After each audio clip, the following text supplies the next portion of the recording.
The wind carried dust like memory across the open plains.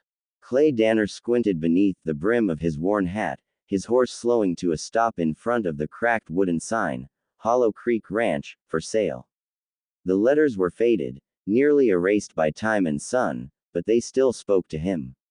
He sat there for a long moment, the reins loose in his calloused hands, staring at the land that stretched out in silence. He had seen battlefields quieter than this, and kinder, too. Clay dismounted, his boots sinking into the dry earth. The air smelled of sage and something old, something waiting. He walked toward the barn, its paint peeled, the doors stuck shut by years of neglect. He set down his pack and studied it. Guess it's just you and me, he muttered. With a deep breath, he pushed.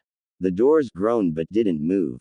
His jaw tightened. Spread it open, he told himself, teeth gritted, do it with force. He leaned in, shoulders straining, until the hinges screamed and the doors burst apart in a shower of dust. The air inside was thick with the scent of hay, leather, and ghosts. He stepped into the dim barn, sunlight streaming through cracks in the roof like golden knives. Cobwebs hung like curtains. He could almost hear echoes, the laughter of ranch hands, the whinny of horses long gone.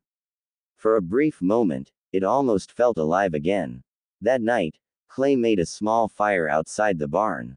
The stars burned sharp and close, like they were daring him to dream again. He pulled a folded piece of paper from his pocket, an old photograph, edges burned, the faces nearly gone. A woman with soft eyes. A little boy, smiling up at him. He closed his eyes. I'll build it back, he whispered. For you both. Days bled into weeks. Clay worked from dawn until the moon climbed high, his muscles screaming, his hands raw. He mended fences, patched roofs, cleared brush, every nail he drove was a promise kept. The ranch fought him at every turn, but he fought harder. Sometimes he talked to himself, sometimes to the ghosts. You'll see, he'd say into the wind. This land'll breathe again. Then, one burning afternoon, as he was fixing the water trough, he heard the rattle of wheels. A wagon approached from the dirt road, drawn by a tired mule. On the seat sat a woman, pale from travel, her dress dusty but clean, and beside her, a boy no older than 8, clutching a small bundle. Clay straightened, wiping sweat from his brow. The wagon came to a halt a few feet away. The woman's voice was soft but steady. We heard there was work here, sir. Cooking, cleaning, anything. My husband. She stopped, glancing down at the reins. He passed this spring. Clay studied them. He saw the exhaustion in her eyes, the defiance underneath it. And the boy, watching him with that same quiet fire he once saw in his own son. You're a long way from town, Clay said. The woman nodded. We don't have much left there. He looked at the ranch, at the broken fences and the dry field. 2 more mouths meant more work, but maybe, just maybe, more life too. He nodded once. You can stay. I can't promise much pay. Just food, a roof, and work. The boy grinned, stepping forward.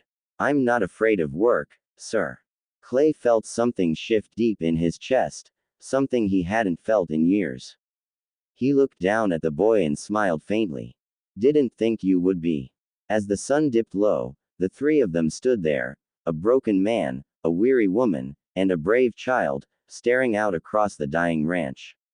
For the first time in years, Clay Danner felt that the land wasn't silent anymore.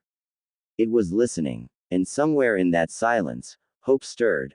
Autumn crept across the plains, painting the sky in shades of copper and gold. Hollow Creek Ranch began to breathe again. Clay Danner rose before dawn each day, his shadow stretching long against the sunrise as he worked the fields. Mary cooked breakfast in the old kitchen, the smell of coffee and cornmeal filling the air, reminding him what home used to feel like. The boy, Eli, had become Clay's shadow. He followed him everywhere, fixing fences, feeding the horses, asking questions that never seemed to end. Why do cows chew twice? Why does the wind sound different in the morning?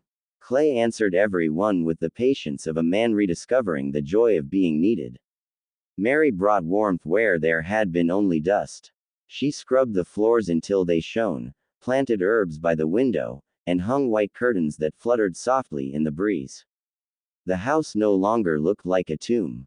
It looked lived in. Sometimes, in the evenings, Clay would find himself sitting on the porch, watching her hum a tune while Eli chased grasshoppers in the fading light. He'd never admit it aloud, but those were the moments that saved him. Still, the ranch wasn't easy. The soil fought back, the fences broke again and again, and the well nearly ran dry. When the storms came, the sky roared with vengeance. But now, Clay wasn't facing it alone. When he struggled with a gate or slipped in the mud, Mary was there, quiet, steady, with that same calm strength that had first brought her to his doorstep. One evening, dark clouds began gathering on the horizon. Clay sniffed the air. Storm's coming, he murmured. Mary looked up from the porch. A bad one, he nodded. Worse than bad. By midnight, the ranch was swallowed by thunder. Rain pounded the roof, lightning tore open the sky, and the wind howled like a beast. Clay rushed from the house, shouting over the storm, "The horses! They're still in the barn." Mary's voice cracked through the rain.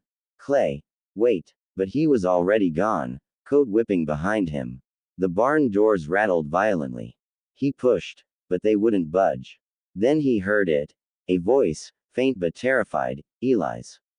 "Clay." The foal's scared. It stuck. Clay's heart froze. The boy had gone in. He slammed his shoulder against the doors. "Spread it open, do it with force."